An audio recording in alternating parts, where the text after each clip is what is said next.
penderitaan itu tidak lain adalah keinginan yang tidak wajar, keinginan yang berkobar-kobar, keinginan yang membakar kita, itulah sebab penderitaan. Yang mencintai kita, saudara kita. Yang membenci kita juga saudara kita, ibu bapak dan saudara. Yang umat Buddha juga saudara kita, yang bukan umat Buddha juga benar saudara kita.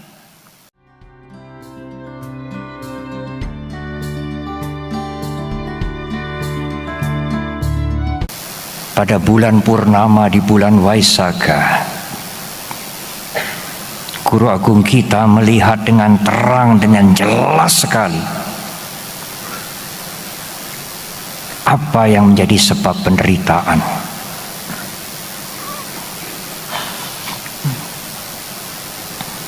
Ternyata ibu bapak dan saudara, sebab penderitaan segala macam yang dialami, yang kita alami itu bukan berasal dari luar, tetapi sebab penderitaan itu berasal persis dari dalam diri kita. Sebab penderitaan itu datang dari dalam diri kita sendiri. Sebab penderitaan itu tidak lain adalah keinginan yang tidak wajar, keinginan yang berkobar-kobar, keinginan yang membakar kita, itulah sebab penderitaan. Guru Agung kita seperti seorang dokter yang ahli. Kalau kita akan berpikir berbeda. Kalau suatu pagi kaki ibu, tangan ibu tidak bisa digerakkan, ibu atau bapak mungkin berpikir, oh ini kaki dan tangan ini ada masalah. Kemudian mencari parem, cari koyo, apalagi balsem, dipijat, karena tangan dan kaki ini mungkin sedang bermasalah. Tidak sembuh ibu bapak dan saudara, tidak sembuh. Mungkin sampai diurut, dikerok, tidak sembuh. Tetapi berbeda dengan seorang dokter yang ahli. Dokter ini memeriksa dengan jeli, scanning.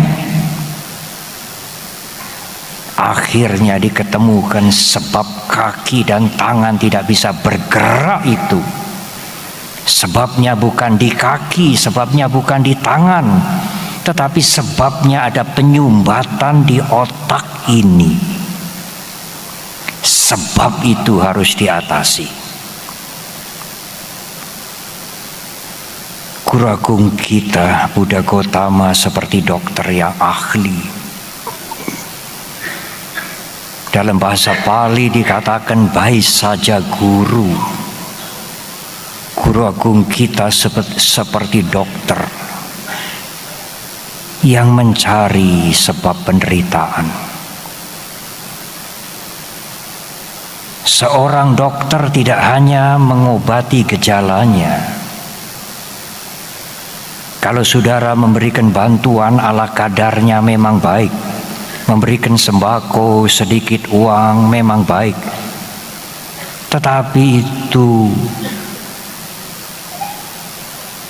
gejala penderitaan, bukan sebab penderitaan yang diatasi. Kalau kaki dan tangan kram, tidak bisa bergerak, diberi koyo, diberi parem, itu mengatasi atau memberikan respon kepada gejala penderitaan, bukan sebab penderitaan. Guru agung kita tidak sekadar menyelesaikan gejala penderitaan, tetapi mencari sebab penderitaan. Kalau kaki dan tangan tidak bisa digerakkan, sebabnya ternyata di otak kita. Dan sebab itu harus diatasi. Ibu, bapak dan saudara, memang penderitaan dan masalah tiap-tiap orang itu tidak sama. Benar. Tetapi masalah emosi, masalah mental, masalah kegagalan, kekecewaan, kesedihan, kekhawatiran, ketakutan, kebencian, kemarahan, dendam sama pada semua orang.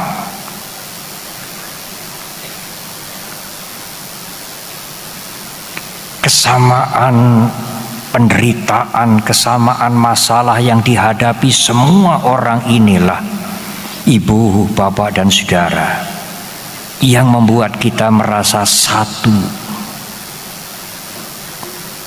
yang membuat kita menjadi rukun untuk menolong mereka, karena kita sama-sama mengalami masalah-masalah kemanusiaan, penderitaan yang sama. Sebagai manusia yang tidak ingin menderita, yang ingin bebas dari penderitaan, yang ingin hidup bahagia,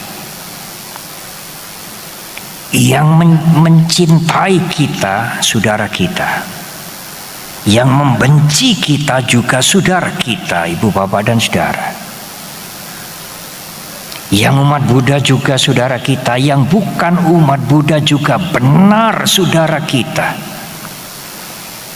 Kita baru saja selesai melaksanakan pesta demokrasi yang aman dan harmoni.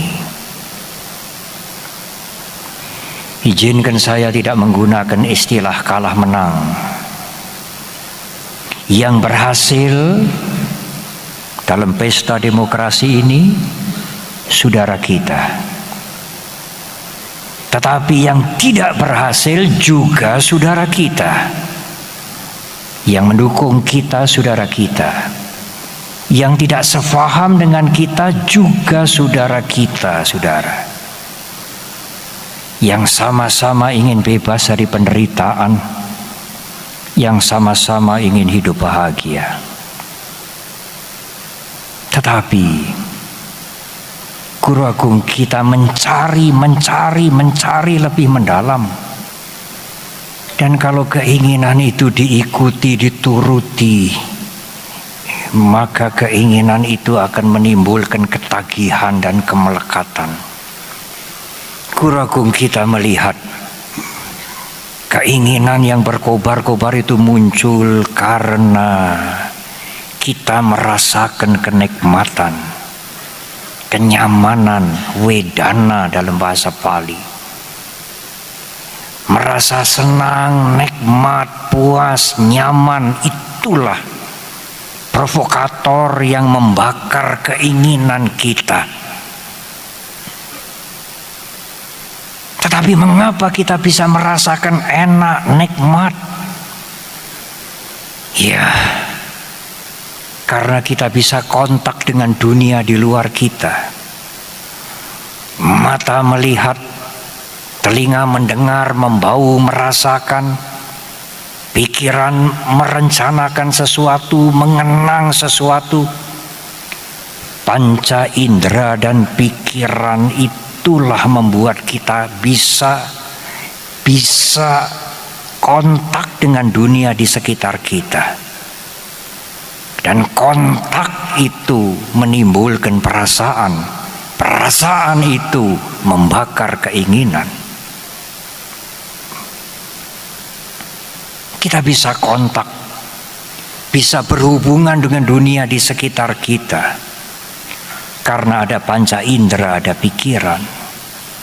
Tetapi mengapa ada panca indera dan pikiran? Mengapa? Ada panca indera dan pikiran karena ada nama dan rupa dalam bahasa Pali. Karena ada batin, mental, dan ada jasmani. Mental dan jasmani ini yang menimbulkan panca indera dan pikiran. Panca indera dan pikiran itulah yang memungkinkan bisa kontak dengan dunia luar. Dan kontak itu menimbulkan perasaan. Perasaan itulah yang membakar keinginan. Keinginan itulah yang membuat kita menderita. Tetapi Bante, dari mana tiba-tiba ada jasmani dan ada mental ini, ada nama kanda, ada rupa kanda ini dari mana? Dari kelahiran ibu bapak dan saudara. Kalau tidak ada kelahiran, tidak ada jasmani ini. Kalau tidak dilahirkan, tidak ada kelahiran, tidak ada mental ini. Jasmani dan mental ini karena kelahiran. Tetapi mengapa kita dilahirkan? Karena ada kesadaran yang menyambung. Ada kesadaran dari hidup yang lampau, yang setelah kematian, kesadaran itu menyambung, lahir kembali, sehingga muncul jasmani dan batin kembali. Tetapi Bante, mengapa setelah kematian kesadaran itu menyambung kembali? Mengapa? Bukan berhenti. Iya, kesadaran itu menyambung kembali karena diwarnai oleh karma-karma yang bermacam-macam. Sangkara atau karma yang bermacam-macam itulah yang membuat pada waktu kematian kesadaran itu menyambung sehingga lahir kembali, sehingga ada jasmani dan mental ini, sehingga ada panca indera dan pikiran ini, sehingga bisa menemui sasaran di dunia luar, sehingga timbul perasaan nikmat, senang, nyaman, sehingga perasaan itu membakar keinginan. Keinginan itu menyebabkan ketagihan, kemelekatan, penderitaan. Mengapa sampai membuat karma yang tidak karu-karuan? Karma itu perbuatan. Mengapa sampai melakukan perbuatan bermacam-macam sehingga setelah kematian kesadaran itu menyambung? Akhirnya Guru Agung kita Buddha Gautama menemukan karma yang bermacam-macam tidak karu-karuan itu dilakukan karena kebodohan, karena mental yang gelap, karena kebodohan batin, sehingga manusia melakukan perbuatan bermacam-macam yang tidak karu-karuan. Awija, kegelapan batin inilah ternyata yang menciptakan perbuatan-perbuatan yang bermacam-macam itu. Dan perbuatan yang bermacam-macam itulah yang menyambung kesadaran dari satu kehidupan ke kehidupan selanjutnya. Betapa dahsyatnya kegelapan batin itu. Manusia melakukan perbuatan ngawur, begitulah bahasa Jawa Timur. Perbuatan yang ngawur itu akibatnya setelah kematian karma belum habis, kesadaran menyambung, lahir kembali, ada jasmani dan batin ini. Jasmani dan batin ini mengakibatkan panca indera dan pikiran berfungsi. Panca indera dan pikiran itulah yang membuat kita mampu menangkap sasaran di dunia luar. Dan karena menangkap sasaran di sekitar kita ini timbul perasaan nikmat, senang, puas. Dan karena tidak hati-hati, perasaan itu membakar nafsu keinginan. Dari pancakanda, wedana kanda itulah yang paling ganas. Karena perasaan itu membakar keinginan yang luar biasa. Dan keinginan itulah sumber segala masalah dan penderitaan umat manusia. Guru Agung kita memberikan jalan keluar. Bagaimana mengatasi penderitaan itu? Yang pertama, seleksi keinginan kita. Jangan semua keinginan dituruti. Berhati-hati dengan semua keinginan dan rencana kita. Jangan sembrono. Gunakan pertimbangan. Gunakan ajaran dhamma, ajaran agama. Melihat norma di masyarakat. Apakah keinginanku ini sudah benar? Apa yang benar menurut agama Buddha? Yang benar itu adalah yang baik. Apakah untuk mengerti yang benar harus menjadi umat Buddha? Tidak, saudara. Tidak ada perintah begitu di kitab suci kita. Apakah yang benar itu? Yang benar itu adalah yang baik.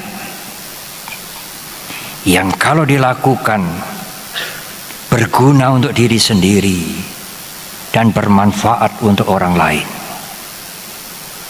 Kalau kita melakukan sesuatu hanya berguna untuk diri sendiri, tetapi merugikan orang lain, itu tidak baik.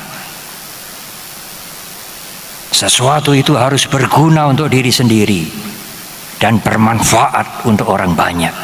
Itulah benar, baik, menurut pandangan Dhamma. Keinginan yang baik itu harus sesuai dengan kemampuan kita. Anda mampu tidak mempunyai keinginan rencana seperti itu? Kalau rencana itu tidak sesuai dengan kemampuan Anda, berhati-hati. Keserakahan bisa menyusupi Anda. Keinginan yang baik, rencana yang baik harus sesuai dengan kemampuan kita. Kalau tidak sesuai dengan kemampuan kita, keserakahan akan mendorong kita. Selanjutnya Guru Agung kita menunjukkan jaga diri. Jaga diri dari perilaku yang buruk. Saya kemarin diberi WA oleh seorang umat Buddha. Baik sekali. Cara untuk mengatasi penderitaan itu antara lain jamu jati. Saya pikir jamu apa ini? Jaga mulut dan jaga hati. Bagus juga. Ibu, bapak dan saudara, bersamaan dengan bulan purnama di bulan Waisak, umat Buddha merayakan Waisak. Saudara-saudara kami Muslim sedang menunaikan ibadah puasa. Saudara-saudara kami umat Islam sebenarnya laksana mengingatkan kita dan sekaligus memberikan keteladanan untuk mengendalikan hawa nafsu. Kalau kami umat Buddha tidak bisa mengendalikan diri, malu kami terhadap umat Islam. Ibu, bapak, dan saudara, apalagi sekarang, kalau saudara tidak menjaga perilaku saudara dan saudara menuliskan itu sembarangan, apakah itu di WA, apakah itu di Facebook, tulisan itu tidak bisa dihapus. Berhati-hati ibu, bapak, dan saudara. Kalau tidak dituliskan bagaimana, Bante? Ucapan-ucapan buruk Anda, perilaku buruk Anda juga akan disimpan oleh hukum karma. Hukum karma tidak pernah lupa menyimpan perilaku Anda, yang baik juga yang buruk. Dan hukum karma akan mengembalikan kepada Anda pada suatu saat nanti. Guru Agung kita mengatakan memberikan makanan kepada seekor anjing, seekor kucing, memberikan makanan kepada binatang, itu juga perbuatan yang baik, akan dicatat oleh hukum karma. Menghormat yang lebih tua, berlaku sopan, juga akan dicatat oleh hukum karma.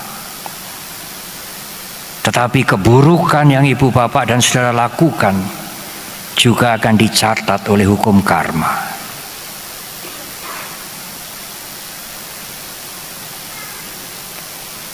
Para pengajar Dhamma mungkin bisa mengatakan, Bante, hukum karma bukan individu. Hukum karma bukan persona. Hukum karma tidak mencatat benar, ibu, bapak, dan saudara. Tapi izinkan saya menggunakan kalimat mencatat dalam tanda petik. Karena untuk rakyat kalimat ini lebih mudah dimengerti. Hukum karma adalah hukum. Seperti hukum fisika, hukum kimia bagi mereka yang intelektualitasnya cukup mengerti, tetapi bagi rakyat kebanyakan sulit mengerti. Karena itu saya menggunakan kalimat dicatat oleh hukum karma. Dan hukum karma tidak pernah lupa mencatat apa yang kita lakukan. Oleh karena itu, berhenti melakukan kejahatan. Karena kejahatan tidak membahagiakan kita, tidak membahagiakan orang lain. Yang kedua, yang selain sila adalah yang kedua, punyailah hati yang tenang, batin yang tenang. Kalau batin Anda gelisah, berkobar-kobar, penuh dengan kebencian, penasaran, tidak mungkin Anda bahagia. Punya materi banyak, punya fasilitas berkelimpahan, cukup kaya, tetapi kalau batinnya berkobar-kobar, dibakar kebencian, kemarahan, dendam, apakah orang seperti ini akan bahagia? Punyailah batin yang tenang dengan bermeditasi. Ajaran Guru Agung kita Buddha Gautama gudangnya meditasi. Kalau umat Buddha tidak pernah bermeditasi, tidak lengkap. Ada permata sesungguhnya yang diberikan Guru Agung kita. Bermeditasilah untuk menenangkan batin Anda. Batin yang tidak tenang tidak mungkin akan membuat seseorang bahagia. Dan batin yang tenang akan melihat kenyataan. Punyailah kearifan, kebijaksanaan, panya, wisdom, untuk melihat kehidupan ini sebagaimana adanya. menerima perubahan, karena kita tidak bisa menghindari perubahan. Perubahan adalah keniscayaan. Siapakah yang bisa menghindari umur tua? Siapakah yang bisa menolak sakit? Siapakah yang bisa menghindari kematian? Tidak ada.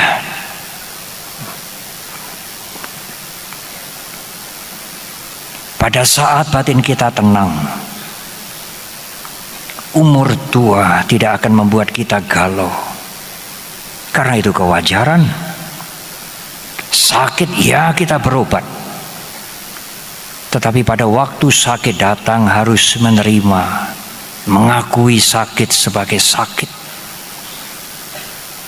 Dan pada saat menjelang kematian, kita semua harus menerima dengan wajar.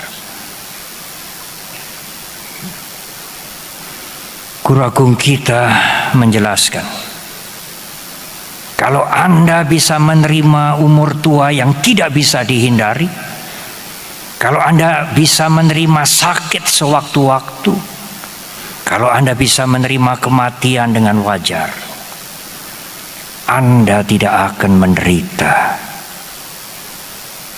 Karena kenyataan itu tidak membuat penderitaan pada kita. Yang membuat penderitaan itu adalah kita tidak bisa menerima kenyataan. Umur tua adalah kenyataan. Umur tua tidak membuat kita menderita. Umur tua tidak membuat kita menderita, tetapi kalau kita tidak mau menerima umur tua, itulah penderitaan. Sakit adalah kewajaran. Sakit fisik ya, tetapi sakit itu tidak perlu menjadi penderitaan mental kalau kita bisa menerima sakit sebagai kewajaran. Apakah kematian membuat kita menderita? Tidak, saudara. Karena itu kewajaran. Tidak ada orang yang tidak mati, belum pernah terjadi.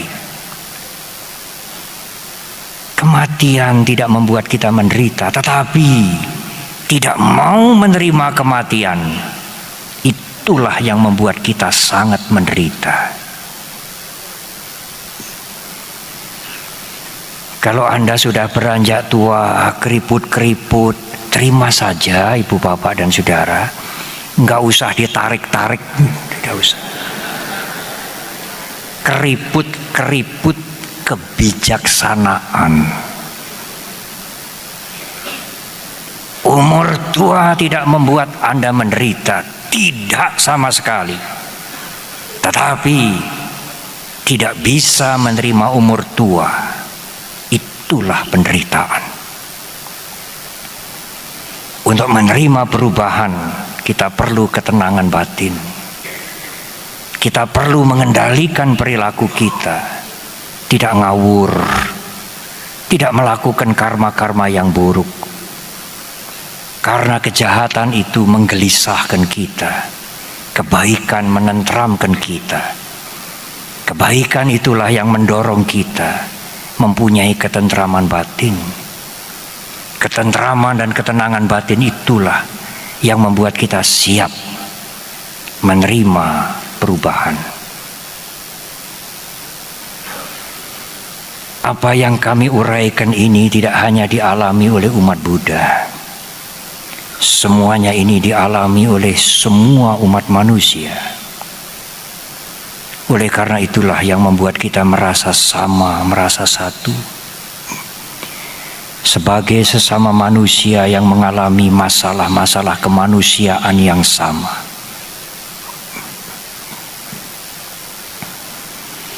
Guru Agung kita di dalam Sutta Nipata menjelaskan, nak jajak wasalo hoti, nak jajak hoti brahmanu. Seseorang akan direndahkan di masyarakat atau dipuji di masyarakat bukan karena kelahiran, bukan karena keturunan, bukan karena kedudukan sosial,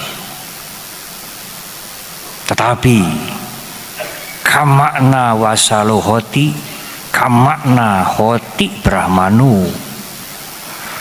Seseorang direndahkan di masyarakat, dihargai, dijunjung tinggi di masyarakat hanya karena perbuatan. Marilah kita berjuang terus.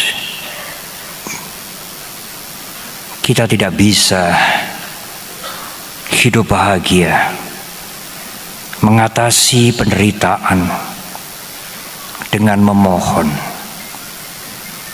Kita harus berjuang untuk kebahagiaan, untuk kebersihan mental kita masing-masing. Selamat merayakan Waisak. Semoga kita maju menjadi warga negara, menjadi umat manusia yang baik. Sudah tentu menjadi warga negara yang baik. Kita ingin bebas dari penderitaan, ingin hidup bahagia, dan ingin mengajak yang lain bersama-sama juga bebas dari penderitaan dan hidup bahagia.